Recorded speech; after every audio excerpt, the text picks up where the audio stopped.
Hey,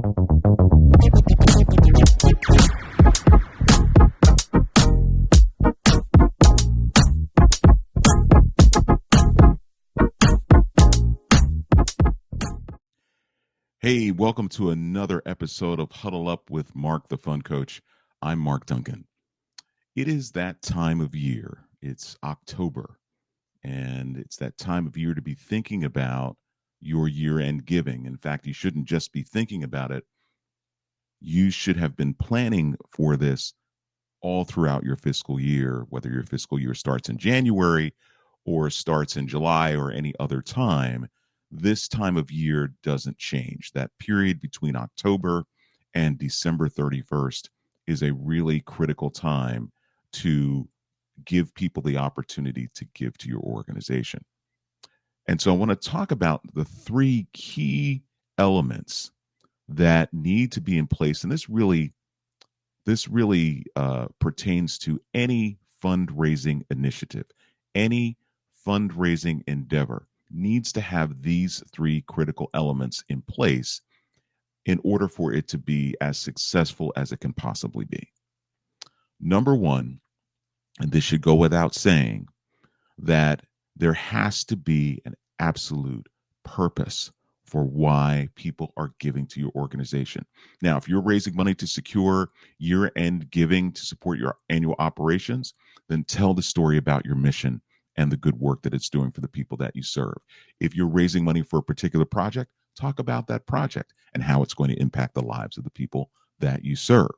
So it doesn't have to be something specific. It can be for general operations, but make sure you wrap it in a story that will be compelling to your audience and that you're not just raising money, because I know sometimes we feel awkward or uncomfortable about soliciting unrestricted gifts because it feels like we're raising money to pay ourselves. And while that is true, you are indeed raising money to pay yourselves, pay your staff, that will allow you to implement the work that you do that impacts the lives of the people that you serve. So if you didn't have a team, didn't have a staff, didn't have programs, then there would be people out there not getting the services that you provide. So stay focused on the message around the impact that you're having, and make sure that your story, when you reach out to folks, is peppered with both that head and heart language that I've talked about in previous videos. Speak to the thinkers, speak to the feelers in your messaging, and that will ensure success. So that's the first thing. Have to have a purpose. Have to have a clearly defined purpose for why people should give to your organization before the end of the year. Second, you need to have a dollar goal. How much money do you want to raise with this particular campaign?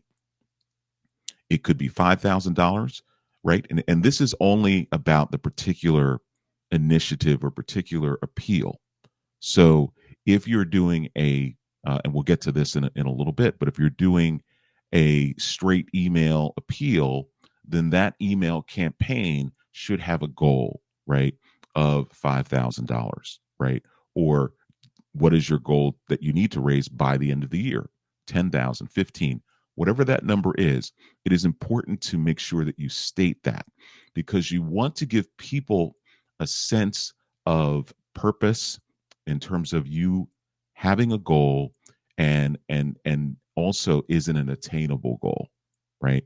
And so your donors will feel like they can be a part of this if obviously they're joining others in critical mass to support this initiative. So if it's a $5,000 goal, $7,500 goal, $10,000 goal, or it could be larger. Some of you that are watching this actually will do a year-end campaign that will have significant results. And if that is happening, and that's a story for another time, that means you are leaving money on the table. And you're like, well, what are you saying? We're raising $70,000, $80,000 in just one direct mail campaign. That may be true, and it's wonderful that you're doing that. And you probably have a number of loyals. Those are people who give for 5 years or more consecutively to who are contributing to that campaign. but it's transactional. It's transactional. So when I say you're leaving money on the table, I bet you there are people that are supporting that campaign that will be willing to do so at a much larger level if you take the time to transition them out of that transactional aspect of giving into a relational one. Okay. So, but have a dollar goal. You need to have a dollar goal. Okay. Really critical. And finally, you need to have a deadline, right? Now, it's pretty clear that if you're doing a year-end campaign, December 31st is that deadline. Okay. So that's what you're going for. You're asking people to make a commitment by then. And pressing that deadline throughout the campaign. Okay. So those are the three things that you need to three elements rather that are part of a successful fundraising campaign. You have to have a purpose, and it's got to be clear. You have to have a dollar goal. How much money do you want to raise? And you have to have a deadline. When do you want to raise it by? Right? That is going to create the sense of urgency that you need to be able to encourage people, to give. Now, talk briefly about how you're going to do this, because I know most of the time that I'm talking to you all, it's about relationship fundraising. Well, this is a critical step to promote relationship fundraising because you have to encourage your entire donor database or prospect database to give. That's how you build the critical mass that you need so that you can find those people that have link, interest, and ability so that you can begin to develop relationships with them and solicit them for a $5,000 gift versus a $50 gift. Okay. So, a couple of things that you want to think about. If you are doing a year end appeal and it is a direct mail appeal, that's old school snail mail, and you have good email addresses for a majority of those people that are on your mailing list, then you only need to send one piece of mail for your year end campaign. But what you're going to do is, in addition to that piece of mail that you're going to send, because we know it's expensive to do that, you're going to have a series of emails that will follow that piece. So you may drop a snail mail piece during week one, and then maybe week two, you're going to send an email that will be a companion to that initial snail mail letter. Okay. And you can do a series of those over a period of time leading up to December 31st. Now, if you're only doing email and or social media, you can employ the same tactic here. So if you're only soliciting via email and social media, then make sure you're creating a series of emails that tell a story about why people should give.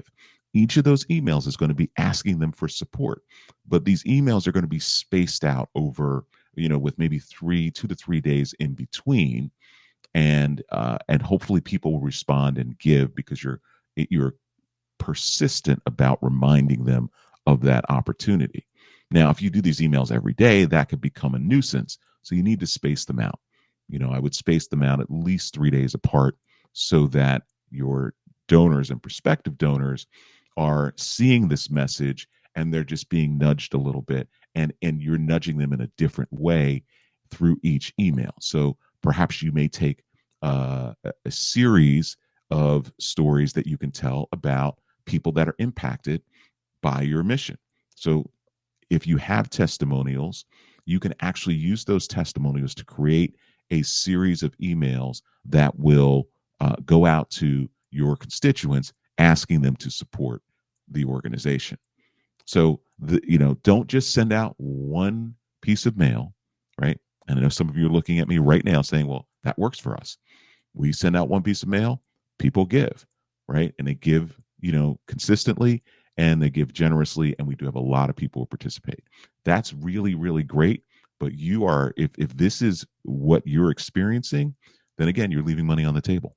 You really, really are. You're leaving money on the table. I think that's wonderful. Continue to do it, but then you got to take the next step and convert those transactional gifts into relational ones. Okay. But if you aren't experiencing that and you're relatively new, or you've done a year-end campaign and there's been some steady success, but you've only sent out one email or you sent out one letter, then I would encourage you to create a series that follows that direct mail piece, or a series that follows that initial email.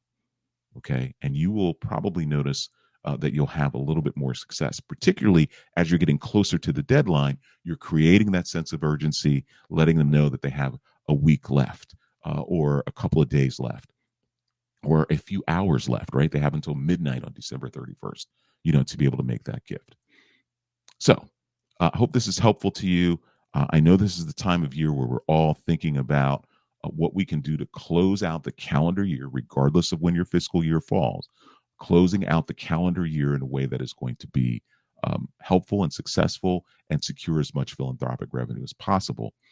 But don't forget that as you start receiving gifts, make sure you're factoring in and looking at who are your new donors, who are the donors that have given a little bit more than they gave last year. And then, of course, wealth screening everybody so that you know who you should be focusing on after this campaign is over. Because as you roll into 2025, those people that have given in at the end of 2024 in that transactional way, now who are you going to convert to uh, building a relationship with, so that you can make that solicitation face to face, so that it is a bigger ask, a bigger get, and a bigger impact for the people that you serve. Okay, so I hope this is helpful. Thank you for listening. If you have any questions, feel free to go to my website, thefundcoach.com. Upper right hand corner, you can grab a complimentary coaching session with me. If you're interested in taking any of my courses, the information about the Relationship Fundraising Academy is right below. You can click on that. You can see the offerings that are there for you to learn at your own pace. And if you're not already subscribed to getting these emails in your inbox, and you just happen to be watching it just through YouTube, go ahead and subscribe so that they will land in your inbox, and you'll get them before everybody else sees it. Okay. Hope this is helpful. Thank you for listening. And as always, this whole idea of fundraising, it's not about the dollars. It's about what the dollars do for the people that we serve. Thanks. We'll see you next time.